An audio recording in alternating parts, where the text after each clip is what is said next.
YouTube চ্যানেলে সবাইকে স্বাগত। আজকে আমরা জানব শ্রেণীবদ্ধ রাশিতত্ত্বে যৌগিক গড় নির্ণয় পদ্ধতি। তো প্রথমেই তোমাদের এইরকম একটা পরিসংখ্যান দিয়ে দিবে।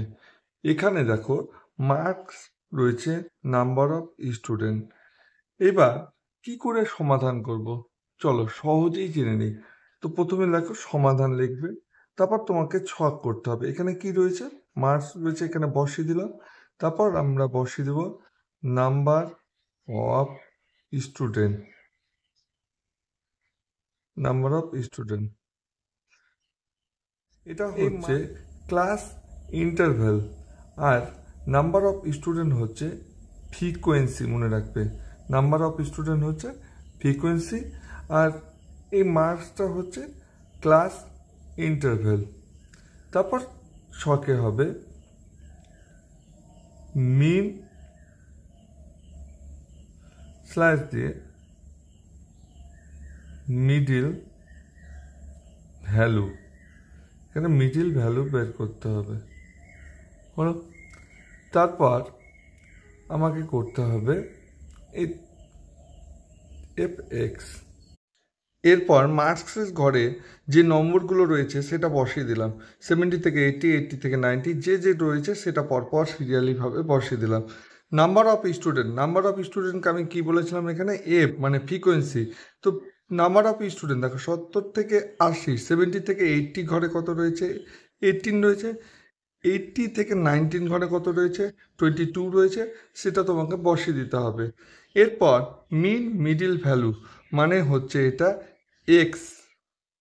মিন মিডিল ভ্যালু দেখো 70 আর 80, এটা একটা অঙ্ক করে দেখাচ্ছি। এখানে 70 প্লাস হচ্ছে 80 কত হয়, 0। 7 আর 8 যোগ করলে 15 হয়। ডিভাইডেড 2 করবে, তাহলে ডিভাইডেড যদি 2 হয় তাহলে কত হলো, 75। তাহলে এর মিডিল ভ্যালু কত হলো, 75। এইভাবে করে প্রতিটা মিডিল ভ্যালু তোমাকে বের করতে হবে। প্রতিটা যদি যোগ যোগ করে ভাগ করতে যাও তাহলে সময় অনেক লেগে যাবে। কিন্তু দেখো 70 থেকে 80 মধ্যে পার্থক্য কত, 80 থেকে 70 যদি বাদ দিই 10 থাকে, তা 90 থেকে 80 বাদ দিলে 10 থাকে। তাহলে এখানে আমার প্রথমটা আমি বের করলাম কত, 75। তাহলে প্রতিটাতে 10 করে প্লাস করে দাও, 75, 85, 95, 95-এর পর 105, তারপর হচ্ছে 115। এটা কিন্তু মিডিল ভ্যালু বেরিয়ে গেল। তাহলে মিডিল ভ্যালু যে সংখ্যা থাকবে দুটো যোগ করবে, তারপর 2 দিয়ে ভাগ করবে কিন্তু। তারপর দেখো এফ এক্স। এফ এক্স মানে কি, এই যে এফটা বেরিয়েছে 18, আর এক্স কত বেরোলো 75। তাহলে এটাকে কি করবে, এটাকে গুণ করে দিবে দুটো। তাহলে প্রথমে গুণ করে কত হচ্ছে দেখো, গুণ করে নেবে 1350। এইভাবে করে প্রতিটা গুণ করে নেবে কিন্তু।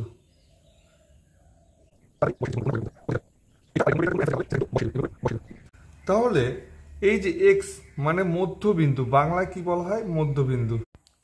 এরপর তোমাকে নাম্বার অফ স্টুডেন্ট মানে ফ্রিকোয়েন্সিটাকে যোগ করতে হবে। যতগুলো ফ্রিকোয়েন্সি এখানে রয়েছে সেটা তুমি যোগ করে দিলে, তাহলে এটাকে কি বলা হয়, সিগমা বলা হয়।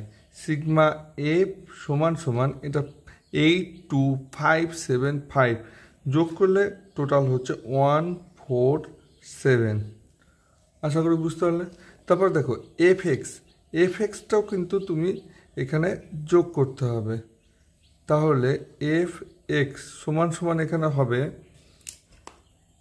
00555। তাহলে এখানে 5 হলো, 1 হাতে থাকলো, 7 7 8 আর 7। তাহলে এখানে 1 হাতে নিলে 24 5। তো এইভাবে করে কিন্তু কি করবে তোমরা, যোগ করে দেবে। এই যে সংখ্যাটা আসবে সেটা যোগ করে দেবে, আর এফ সংখ্যাটা মানে ফ্রিকোয়েন্সিটা যোগ করে দেবে। তারপর চলো সূত্র।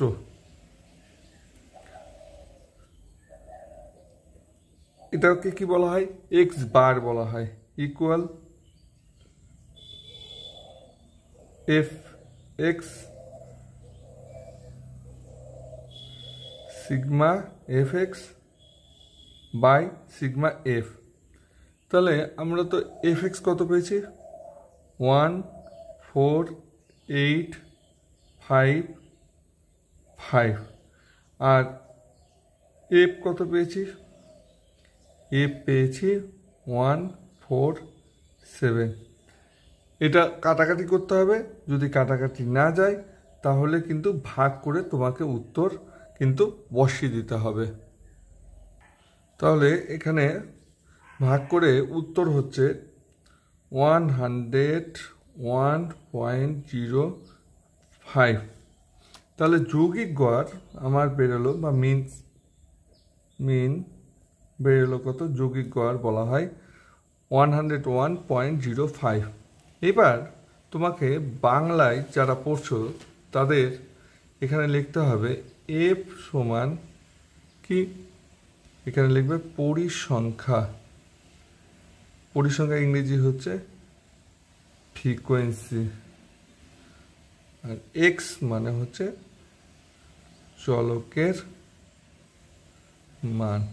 ভিডিওটি ভালো লাগলে লাইক এবং সাবস্ক্রাইব করতে ভুলবে না। ভালো থেকো, সুস্থ থেকো।